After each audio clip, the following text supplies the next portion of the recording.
E aí pessoal, beleza? Bem-vindos a mais um vídeo da série Na Rota da MED. Hoje eu vou falar para vocês como organizar os estudos durante a semana. Bom, no meu terceiro colegial, antes de eu aprender certinho como estudar da melhor maneira, eu fazia do jeito que todo mundo fazia. Vê se você se identifica aí. Eu tinha aula de manhã, o professor passava a tarefa, eu escrevia na agenda, chegava à tarde, eu pegava a agenda e fazia aquilo lá.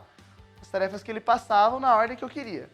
Então, por exemplo, se tivesse física, matemática e história, eu que sou de exatas ia começar com física. Aí eu ia fazer 2 horas de física. Aí eu também gosto um pouco de matemática e ia fazer 1h30 de matemática. Aí a hora que chegasse história até tarde, eu não gosto muito, não sei muito, eu ia estudar 27 minutos sofridos. Ou seja, eu vou estudar muito a matéria que eu gosto e que eu já sei, e vou estudar pouco a matéria que eu preciso melhorar. Não faz o menor sentido. Além disso, tem dias que você tem muitas aulas para estudar, muita tarefa à tarde e você fica atolado, a matéria acumula, e tem outros dias que quase não tem tarefa e você fica meio à toa. Será que essa é a melhor maneira de estudar? Eu acho que não. O que eu sugiro é que você pare de estudar a deriva e comece a estudar de maneira organizada, você controlando o tempo. Não você ficando à mercê das matérias que você teve no dia, atrasando a matéria, enrolando, ficando ansioso. Não é a melhor maneira de levar. Bom, para você estudar de uma maneira mais eficiente, eu sugiro que você estude por tempo. Como assim? Em vez de chegar em casa e simplesmente começar a estudar do jeito que você quiser, eu sugiro que você defina um tempo que você quer estudar por matéria. Então, por exemplo, no meu caso, eu já gostava e já era bom em física e matemática. E era ruim em história. Então eu vou definir mais tempo, um tempo que eu considero alto, para história. Aí você tem que ver as matérias que você tem um bom desempenho, as matérias que você vai melhor no simulado, para saber qual matéria você vai definir mais ou menos tempo. No meu caso, para história, por exemplo, eu defini 2 horas de estudo para história. Para matemática e física, que eu já era melhor, eu definia 1 hora ou 1h30. Assim, você vai estar dando mais tempo para as matérias que você precisa mais. Faz muito mais sentido do que continuar chovendo no molhado sempre. Aí você pode até me perguntar: Felipe, mas e se eu tiver 4 matérias que eu tenho dificuldade no dia? Eu vou estudar 8 horas no dia? Sim, você vai tirar do seu tempo de sono. Não, brincadeira. Se você tem muitas matérias no dia e você acha que vai levar muito tempo, você pode... Eu tô gaguejando muito, certeza que o editor vai ficar mexendo o saco depois, botando um monte de coisa. É verdade.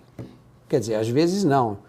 De novo, se você tiver muitas matérias no dia e você vê que não vai dar tempo de estudar aquilo, você pode rearranjar durante a sua semana o seu tempo de estudo. Como assim? Se eu tive aula de história, geografia e química, que são matérias que eu tenho dificuldade, não significa que eu preciso estudar tudo hoje. Por exemplo, se eu tiver aula hoje, eu posso estudar amanhã ou depois de amanhã, desde que eu estude aquela aula. Então, por exemplo, eu tive história, química e geografia. Eu posso estudar história e química hoje e geografia eu deixo para amanhã. Eu vou estudar ainda, só que aí eu vou ter mais tempo e vou conseguir rearranjar. Aí você pode aproveitar os dias que você vai ter menos tarefa. Bom, o que eu fiz? Eu fiz esse lance aí de reservar tempo para estudar, só que eu elevei um pouquinho mais a organização. Eu aproveitei do fato do meu cursinho das aulas que eu ia ter durante a semana. Aí eu organizava no domingo todas as matérias que eu ia ter e como eu ia estudar isso à tarde. Ó, se você quiser saber como era a minha semana, Dinorá vai colocar aí pra mim, ó. Então, por exemplo, se eu tivesse aula de história, português e matemática na segunda, você pode ver que história tá só na quarta. Só que não tem problema, porque eu vou estudar a matéria da segunda, só que na quarta. Aí eu consigo organizar melhor o tempo de cada dia.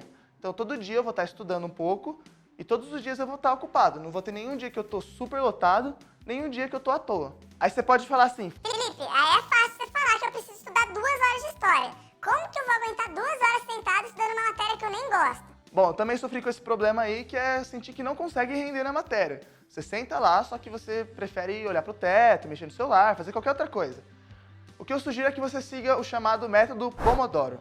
É de um cientista psicólogo do século XIX. Ele criou um método para você fazer as coisas de maneira mais eficiente. E eu acho que isso pode ser aplicado aos estudos de uma maneira muito legal. Ele consiste em você dividir o seu tempo de trabalho em pedaços de meia hora. Então, por exemplo, se você vai estudar 2 horas, são 4 pedaços de meia hora. Cada pedaço de meia hora é dividido em 25 minutos de trabalho e 5 minutos de descanso. Então, por exemplo, eu vou estudar 2 horas de história. Então, não vou estudar 2 horas, eu vou estudar 4 vezes meia hora. Então, eu vou estudar 25 minutos para 5. Estudar mais 25 para 5. Estudar mais 25 para 5. Estudar mais 4 vezes. Então, eu vou repetir esse processo de estudar 25 minutos e descansar 5, 4 vezes. Fica mais fácil de você se manter concentrado, porque você não tem que estudar 2 horas focado. Você tem que estudar 25 minutos, depois você vai descansar. Só que aí, detalhe, esses 25 minutos tem que ser pegados. Você não pode se distrair, porque senão você perde o propósito de estar fazendo esse método. Então estuda 25 minutos, focadaço, 5 minutos você descansa, 25, descansa, 25, descansa.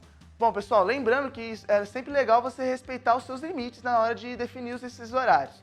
Eu falei 2 horas porque foi isso que eu apliquei pra mim. Mas pode ser que para você estudar 2 horas seja meio fora da realidade ainda. Então aí você tem que definir e adaptar para sua rotina. O que eu acho que é importante é que você defina um tempo maior, que você considere mais alto, para uma matéria que você tem mais dificuldade, e menos para o que você tenha menos dificuldade. Só que aí você tem que adaptar sempre para sua rotina, beleza? Bom, pessoal, é isso aí. Espero que você tenha gostado, espero que te ajude a organizar seus estudos. Se vocês tiverem alguma dúvida, lembre de deixar sempre nos comentários, que aí nos próximos vídeos eu posso falar sobre isso, certo? Valeu, pessoal. Até a próxima.